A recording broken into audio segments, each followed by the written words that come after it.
Welcome to the Profitability Podcast. Today is our first recording of 2026. We have Marco on the podcast with us. Just a quick introduction. Marco is not from South Africa. I want him to share where he's from and what his family does in where he comes from. Marco has a passion for coffee, just like I have a passion for coffee, and he runs a business, a marketing business called Duarte, with his lovely wife. To the Profitability Playbook podcast. Thank you, man. Very excited to be here. So my name is Marco Cabrera Duarte, born and raised in Guatemala, small country under Mexico, where majority of South Africans get the overdose on caffeine from, right? So that's the good thing that we all have in common. So that is the first thing. So I do two things. The number one, and it is the one that takes majority of my time, is I have an advertising performance agency that we focus on Google ads, Meta ads. That's the one that we do. And then we focus majority on the tourism, a lot in the tourism sector. So, for example, right now, majority of our clients are from Angola, Namibia, Botswana, South Africa, lodges, safaris, hunting grounds on that sector. And then on Sundays and on holidays, what I do is that I help the family business. Luckily, my family has 2 coffee farms. So we are exporting coffee from Guatemala and importing it in South Africa. Luckily, I'm living in South Africa. So that helps a little bit of the logistics, if that makes sense, Otherwise, it'll be a little bit more complicated. You know how it is, Andrew, with now that you're working with a couple of the gringos or the American companies, that is just the time exchange, the time difference is just complicated, Yes. I know what you say. But you've actually traveled out there in the last year. You were there, twice? Yeah, I try to be there every 4 months. I try to go to the U.S. I stay in the U.S. for around 2 weeks, and then I stay in Guatemala for around 3. That's usually like the standard operating procedure that I'm trying to do. Just remember, at the end of the podcast, I'm going to ask you to share a call to actions in terms of how to get hold of you and what are you looking for in terms of your coffee business, or what are you looking for in terms of your marketing business as well. I know what it's like to hustle, so it's difficult to focus on one thing alone. But it's good to also add to income streams. I think it's the way of the world these days, isn't it? To have multiple income streams. Yeah, it's interesting, Andrew, because you receive both advice. That is the going one way and go the full way, go one way around the highway. And there's the other way that keep your job and also start building your side hustle until it doubles your income, all that stuff. Or is they have multiple side hustles, multiple businesses. I'm more of a mentality of have one thing. That's why I focus majority of my efforts in the advertising agency, if that makes sense. Sure. No, awesome. Cool, Marco. So we're going to chat a bit about marketing and how finance influences marketing and how marketing influences finance as well. If I had to ask you a couple of questions, Marco, like for example, in your journey, in your you call it an ad agency, right? Yeah, an advertising agency. Okay. So in your ad agency, what would you say the one marketing win is that clearly helps grow a business? If you had to choose, and you don't have to limit it to one. You can give me more than one. Okay, I won't say the typical focus on branding or be passionate about the message. No, our best advice I've ever heard, hands down. It was actually from a South African. It was actually from John Motton, fractional CMO. He's on fractionation, absolute legend.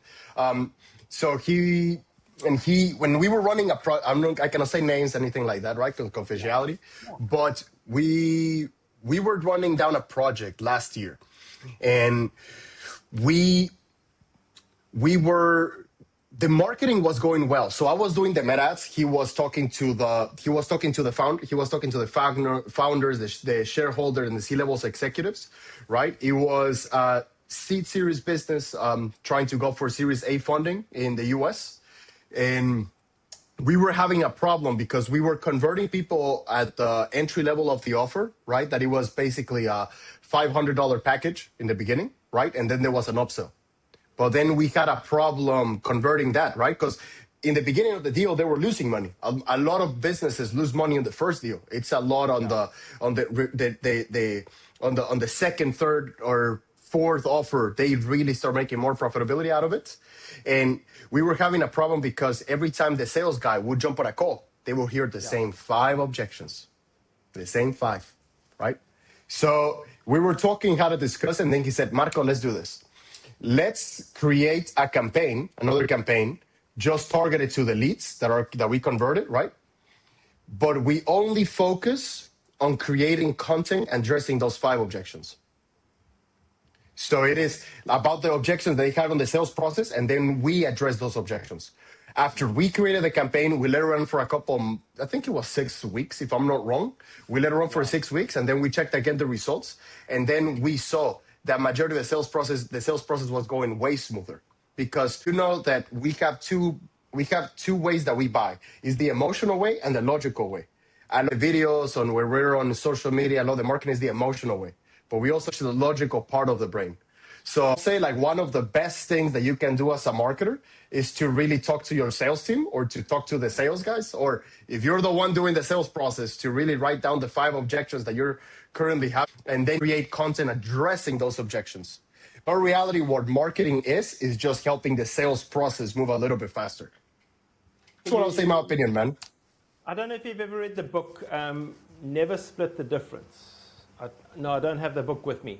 So there's a book that was written by the chief hostage negotiator for the FBI in the US, and it's called Never Split the Difference. And the first thing that he says that is you need to identify the objections and address the objections first. So the objections in the meeting first. So Marco, you coming on my training, I know you don't have time for this training. So, you know, and then to take it from there, because we sort of like addressing the elephant in the room in a way, and we're putting it on the table and we're talking about it openly. So yeah, I like that. I actually like that. Incorporating recently, so it's anyone listening to this or anyone, try doing that. It helps so much, especially with high ticket offers, right? I'm not talking about like a $500 or $1,000 offer. I'm talking a $15,000 or $20,000 offer. So it helps with those ticket offers. It can help on a lower ticket offer. Marco, next question from my side. One lesson where marketing spend didn't deliver the expected result. So what lessons can we learn here from the lessons that you've learned in your business? Because we all make mistakes. We all learn lessons. A mistake. Okay, I'll say a mistake that I've made. This was my first client. It went horrendous. I couldn't sleep at, when you're young, you cannot sleep at night. You get stressed. You start overthinking things very much. And right, so I got the sale. We were going to do a campaign on Meta Ads. It was a lead generation campaign. And then they put the budget into it. We put the suggested amount. We did a lot of market research on that sense. And I offered basically kind of like an ebook, like a lead magnet, right? On like the tips and tricks and all that stuff to get because lead generation is just how you entice people to give you their contact information for them to say yes to the little offer. That's all lead generation is in the beginning, right? So especially like lead magnet. So I created the lead magnet, but the problem is that it was horrendous. It was the most useless lead magnet I've ever seen, and I did it, right? Yeah. So that was the first one, and then we got 0 leads. 0. Didn't matter. The offer was good. Didn't matter. They were the perfect business owners. Didn't matter. They had the right service. Didn't matter everything around it, but just in the right manner. So it just ruined everything. So that's the lesson that I learned, that even if the offer, the business model is right, the service, everything, the product development, all that stuff is on the right side.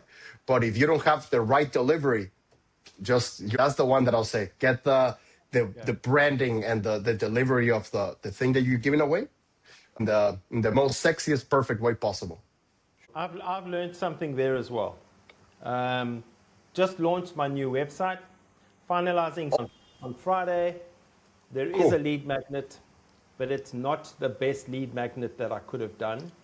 So it's something that I'm going to enhance and change as time goes by, and even change, like change it totally. The magnet that I have now is a little bit of a video. I might change the lead magnet to some cheat sheets. I guess it's to change things up all the time as well. Marco, next one.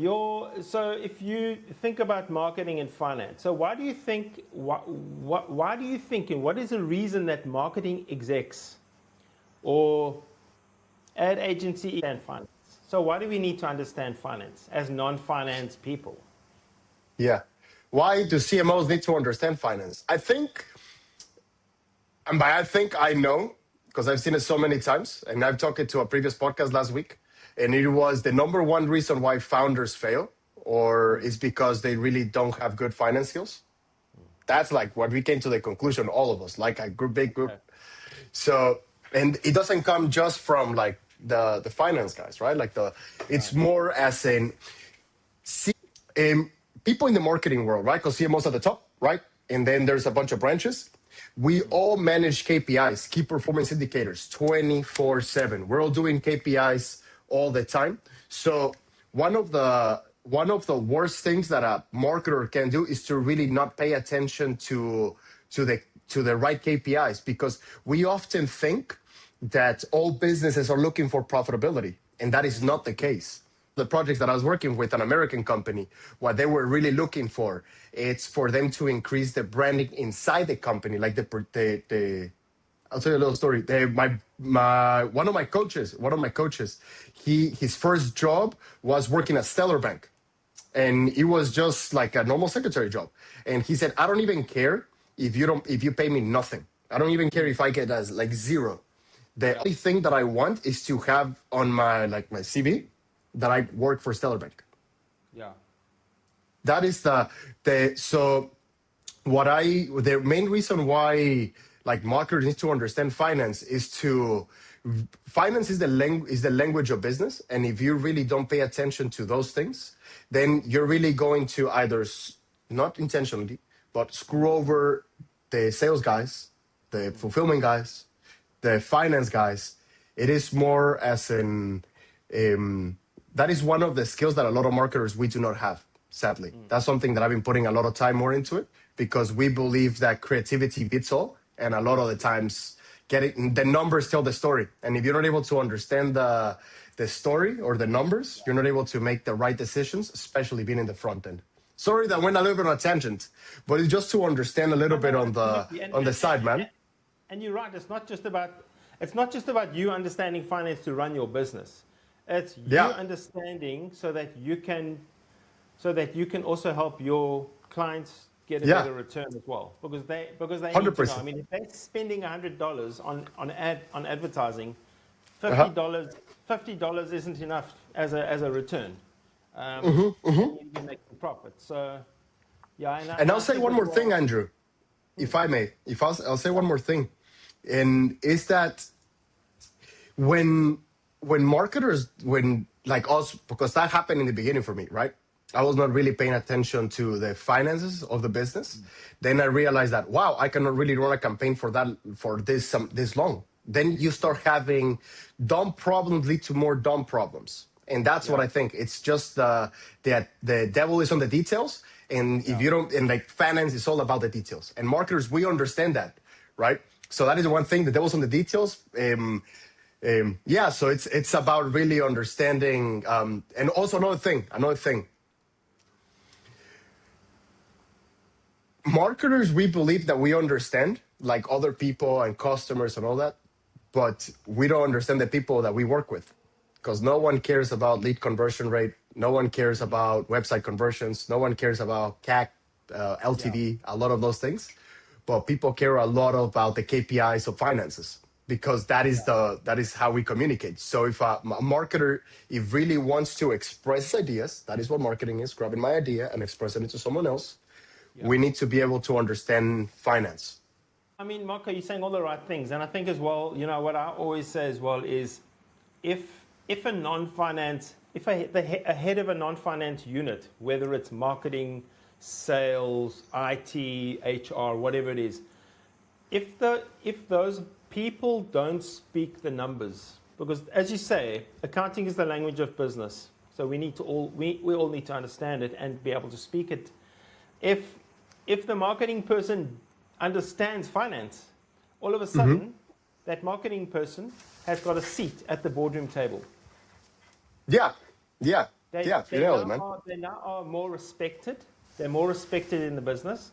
They can speak the numbers, and they're not just the marketing guy or the HR person or the IT person. They now have almost now have a sort of stake in the business. Because now they're speaking the language of the numbers. Now the CFO and the CEO are saying, "Hey, this is good stuff. I like what I'm seeing. You know, we're going to include them as part in the decision making as well." Yeah. Because I think often the CEO, CFO, those are the guys that are making a lot of the decisions, and I think it's also because the financial implications are so important and nobody else understands them. So, Absolutely. That's my take. Yeah, 100%, man. Yeah. Listen, I agree completely, Andrew. That's not always the case. It's just what I've seen. It's just what I've seen a lot of. So Marco, the link between marketing or ad spend and the bottom line, where do you see that? A client comes to you and they want you to help them. How much do they spend on ads? What do they expect from that ad spend? How does that all work? Tell us about that. The reason why I don't do LinkedIn ads, but one of the reasons why I really enjoy LinkedIn ads is because it tells you how much money you're going to get back because you tell your offer. So you say like, hey, I'm going to put 20,000 Rand per month. I want to target startup founders in the SaaS world, right? In the SaaS industry. And then like it will tell you exactly how many leads, how many does it think that is going to convert? How many does it think that are going to be a waste of time? That's a lot what I like about LinkedIn ads. So something that I've seen with Meta and Google is that it is a guaranteed way to get your money back. That's one of the main reasons why I do it. That's why I've done a lot of my campaigns. Like, how do I get clients, right? A lot of the way is inbound. That is, I put a Meta ads campaign, right? And then then you can really track the numbers efficiently. But let's say you're doing organic content. That's the main difference between organic content and paid media, right? Organic content is more like posting on LinkedIn, newsletters, all that type of stuff, right? Posting on YouTube. You're really posting stuff. You're putting your time that is very valuable, but what is your customer acquisition cost? What is your lifetime value, right? Like those things.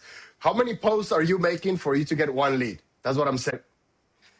But with paid media, you can really track it. That's why if I say, hey, I think we can get this amount of leads per month if we put this amount of budget, and then at the end of 3 months, I do like the leads are not on I said that we were going to get 100 leads and we got 2. It is my fault. It's more about responsibility on the paid media. We cannot hide over branding or vanity metrics a lot of the time. It's getting down to the nitties and gritties. That's what I'll say about paid media, that you're really able to track throughout the entire process how much you're really spending to acquire a customer. It depends on the industry. It depends on the size of competitors. And it depends a lot on the type of customer that you're trying to reach. If you're a startup, it can start from, I don't suggest putting, I'm talking about South Africa, right? Because we can talk also about the UK and we can talk about the US. That's where I have majority of my information and all the sense, majority of the clients. But a small business should not go less than 9,000 Rand per month. That's like 9,000. 9K. That's the minimum. On what, Marco? On Google? On Meta ads. Okay. Facebook and Instagram ads. Because we did this project just out of, we did it, right? And This guy put in total 9, 18, 27, so it will be almost 30K, able to make 250,000 rand. Yeah, like Catherine was the one that was able to. Catherine run the entire project. She did it all herself. She was just updating me with it because I was busy with other things. And that's when we saw, okay, why is it? Is it because he has more credibility in the space? Is it because his industry is easier? Is it because the decision makers are easier to reach? What are those metrics that we need to pay attention to? So on the B2C market, it is way cheaper than in the B2B, of course, because B2B, you're selling a way more expensive package, usually, unless it's a bike or it's a Scott bike, that it is like 400,000 Rand. Sure. So I mean, for my business, I mean, you know what my business is, training. Meta ads aren't for my business. No. Okay. I mean, you can try it. You can try it. But I believe, failed, really. Failed. Nah. I rather more the B2C market. That's why I rather more the B2C market way more. I understand the B2C very, very well. But if you want to go B2B, LinkedIn is the way to go. And there are fantastic agencies out there that are making B2B non-boring. B2B advertising not be boring anymore. And I guess Google as well. Google Ads. Google Ads could be good, but that is Google Ads. You got to be very careful because do PMax. That is like you spread it every platform in every way that Google has, every ecosystem Google has. It can get very complex to track. But if you do it only keywords, that could really work for your industry. But then that means that you're only targeting 2% of the market. In your marketplace, the people that you're trying to do business with, only 2% of them are ready to buy today, are ready to buy right now.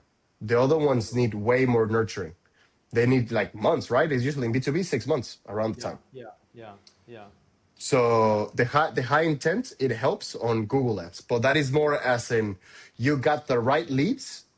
They are not cold, they are hot leads that they are ready to, that you think you're ready to convert, and then you do a campaign only to those. That works. Beautifully. Yeah. So I'm asking for a lot of advice here, aren't I? Marco, one story from you, right? So think about one, or have you already told that story in terms where your marketing improved the profitability of the client?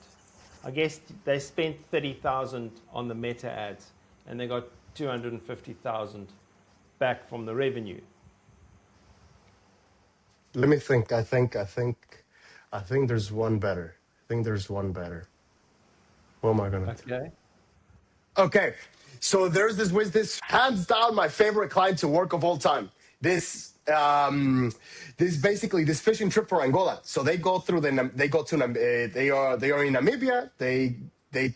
You need to go to Namibia, and then once you're there, you go on a fishing trip to Angola, right? And that's incredible. And they were having a problem getting bookings, right? They are absolutely fantastic business, absolutely incredible, because they have never done marketing. They never done any of those things. Typical African founder. We do word of mouth. Yeah. We build relationships, right? We don't believe in these things. And then the son came along. And then the son said, I get it, Dad, but I am not going to be doing the same things that you are doing. I'm going to be changing a couple of things. I want to make my life a little bit easier. Yes. So then now they are able to they have 5 bookings per month, and it's a pretty expensive thing, right, that they're doing. They used to have around 1 per month, and then on the busy season, they used to get 6 or 7. Now over 6 months, we have getting, we started working around 12 months ago, but now it has been consistently 5 bookings every month that they are able to go on those trips. So that's one that I'll say that has really helped them because of 2 things. The number one, they are really able to track their finances better, right? That is the thing that helps. And number 2 is that now the business owners are able to really focus on building the rest of the business, because there's not only word of mouth, there's not only marketing, there's a whole array of stuff that they have to build, that they have to do. all the relationships they have to build with the vendors, partners, right? Even they are now having to do a little bit of HR, right? In that sense. So they have to bring someone on board. So he's been able to set up a budget aside for hiring. That is one that I really enjoyed. It's this really family business that we've helped for them to really employ more folks in Namibia and Angola. That's one that I really enjoyed, Andrew. Yeah, that's cool. And was that also Meta? That was purely Meta, purely Meta. And and it's awesome because the videos get sold by itself, like the pictures they have. I suck at fishing. I'm horrible. I don't know about you, Andrew. I'm horrible and do enjoy it. I fished, I don't know, like fish a shark. Like we went shark fishing, right, in Florida one time. We caught a hammerhead. That was incredible, massive one. But I'm horrible at it. Like all my friends had to help me. But it was purely on Meta ads. And the videos were so beautiful, like the ones that they had, that there was no really, like, that's how it is, right? Like the video was so done that they were like, they will call, they would say, hey man, I saw the trips that you're doing, absolutely incredible. When I want to go on X time. The sales process went way smoother. That is on Meta ads, right? Because it's the B2C market. So man. But it must be so much more enjoyable trying to help a company like a fishing charter business or a business selling something, handbags, something nice, something that everybody wants. My business seems a bit boring, if you know what I mean. It's to try and get it over the boring line so that it's not boring. It's not just simulated and gamified. It's even sexier than just finance, because finance is always seen to be boring. But at the same time, if you don't look after your finances, you can't sell the sexy fishing charters. Yeah, I think with Andrew, what you're saying, it is that, especially in the B2B market. So I learned this on sales. I'm a sales guy. I'm a great sales guy. And I learned this cold calling, actually, right? That pain moves prospects better than results. So in your industry, I think one of the main thing is to mention the risk, right? Because gaining is something, but risk, that I don't know as much. Like I'm not like saying do this, but from like my sales experience, the ones that I've gotten, let's chat, right? Because that's what you want. Is more into mentioning how much of a risk it is not to do it, especially if you know your offer, if you know the prospect very well, right? If you understand the problem, sometimes better than they understand it themselves. That is all things that add to the credibility aspect. Maybe I'm not a very good salesperson, but I agree with you. I fully agree with you because, everybody says, yes, it's expensive to do training. But the big question is, well, how much is it going to cost you not to do the training? Yeah. If you don't do the training, how much is it actually going to cost you? It could cost you your business. It could cost you your profitability. Your sales guys are out there selling goods at a loss. Okay, I want to tell. So again, this American company, right? The founder got kicked out, right? We were working on this project, highest paying clients. I was so happy every time they pay the invoice, right? And they're typical American. They want nothing to do out of me, right? They're just like, is it done? Yes. Okay, cool. See you next week. That's how it was the entire conversation. We worked with them for 8 months. And on the 8th month, they paused everything out of the blue, right? And then they come back to me a week later saying, we used to talk to, I cannot say the name. We'll call him Juan. I used to talk to Juan, right? Of course, Latino, Juan, right? Yeah. So we used to talk to Juan all the time. And now they send me a message, right? No, it was an email, I remember. And they said like, hey, can you jump on a meeting quickly? And I was like, yeah, no problem. Right, 7 p.m. South Africa time for them is like, right, sunny weather. Yeah. And then they said, we fired him. We fired the founder, right? They were getting for a round of Series A. And the reason for it was because the founder caught the marketing spend by 30%. So in order to like the top of the entry level offer, he just chop it off, right? Yeah. And then focus all the right to get into the numbers to be sexy, right? Yeah. And then increased all the profitability on just current customers. So then he basically was grabbing a cow and just getting it dry without trying to like get a new one and then the current one less exactly letter. It was just milk out of it. And then because of that, this guy that was gonna get one of the biggest checks of his life in a couple of weeks, right? Bye. That's the problem of not understanding finance, of just making irrational decisions or just gut feeling decisions without understanding really finance. That's why I think your industry is so important, Andrew. Yeah, short term gain, and not thinking long term in terms of do it right now so that you can reap the benefits, over the long haul for a sustainable improvement in your bottom line. Marco, I want to sort of like wrap it up in a way. Practical advice. You've already given us some tips, right? You've already given us some tips. I'm not going to ask you for any other tips, but I'm going to ask you for this one last question. What is one metric that every marketer should understand better? Lead conversion rate. Lead conversion rate. That's the one. And how do you work that out? Yeah. So lead conversion rate, a lot of people complicate it. And the simplest way that I can really make like my thinking send it to other people, really make it understand, it's from the amount of leads that you gather, how many turn into a sale. Because that's all the customer cares about. That's all what the founder, that's all that shareholders care about. That's all all investors, they only care about one thing, that is profitability. They don't really they don't care if you really live or die. Maybe they do care just so you can keep the business running, they can make their money back. But lead conversion rate, from the leads that you've acquired, how many did you convert? That's the truth. And the way you figure it out is talking to your sales guys. And that's the hard part, because then it's reflection towards, it could be, I'm not as good as a marketer as I thought I would be. I'm not doing my job properly. So it requires a lot of thick skin. But I'll say for a lot of solopreneurs, like founders that are starting out, even marketers out here, it is understand how many of the leads that you've acquired over a certain period of time have converted, because that is the hands down the most important metric that I've seen. Cool. So at the end of the day, if you're spending 10,000 Rand a month on, let's say, Google ads, right? Just to simplify it. 10,000 Rand on Google ads, you're getting 40 people sending you an email to say, I'm keen on chatting about this.